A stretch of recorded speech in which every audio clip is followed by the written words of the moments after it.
Hi, I'm Chris McDonough. I'm senior producer for the World of Darkness game for CCP. Well, the Vampire PC games were a great milestone for White Wolf. It was a good partnership that we had with Activision, and we felt like there were some really good quality games. It was nice to be able to work on the development teams with those, and really had a good working relationship with them. And we felt like especially Bloodlines did a really good job of conveying our brand and getting it across, despite the obvious flaws on release. Absolutely. We frequently look at Bloodlines when we're designing the MMO and just use it for inspiration on, certainly how some of the things there were handled. And at least if we don't use it for inspiration, we use it for a common frame of reference when we're discussing a lot of things. The challenges involved in turning a pen and paper game into an online MMO they're varied. Certainly, pen and paper games are really well suited for MMOs.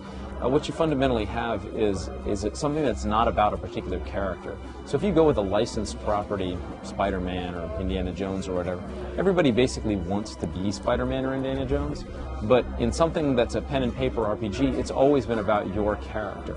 And so those characters, it's very easy for the world setting to take over, which is fundamentally what you want, and for the characters to take the spotlight, your personal characters, rather than you desiring to play a specific character. So that lends itself really well to it. Challenges, there's a lot of depth and a lot of story and story elements that they're controlled by a player, that the storyteller in this case, and that's very difficult to replicate in a game. The depth of having a human being there to make those decisions versus the kinds of decisions that you can get with an AI are very, very different. That's one of the reasons why we put a lot of focus on player-to-player interactivity and let them play in sort of a sandbox and spawn gameplay for each other. So bringing over Eve to the World of Darkness has been a fairly natural process for us. The back-end technology is the same. It's a shared technology. As a matter of fact, our World of Darkness team has been able to contribute quite a bit back to EVE Online. We've given back a lot of behind-the-scenes systems, tech art tools, and translation tools, and just a whole host of things that we've been building for the World of Darkness game.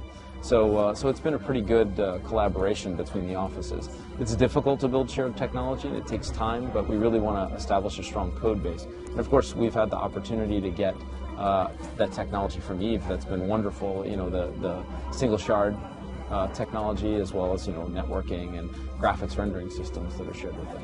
Yeah, our staff on World of Darkness is a pretty diverse group.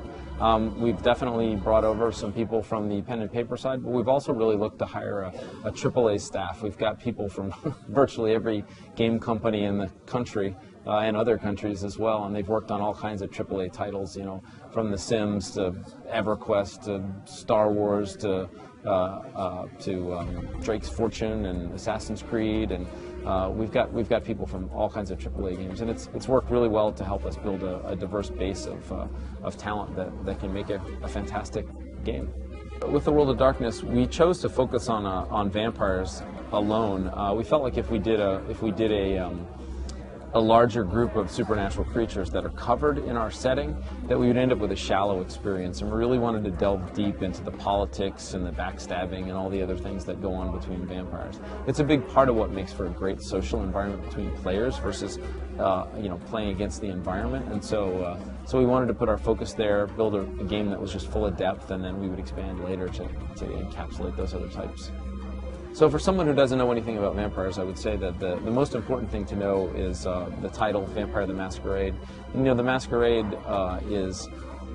it's a part of a set of rules that vampires live by, and the first one being that you don't let the public know that you exist. If they know you exist, they would come kill you, and this is something that's happened in their past, so they've started to learn to hide. And that means within the game, within the actual MMO, we enforce that. So vampires who use their vampiric powers in public places are frequently or are chastised by the powers that be. And so what we want to try to do is create a world that when you're playing looks completely normal, and when you go behind the scenes it's filled with powerful creatures struggling for control of the city.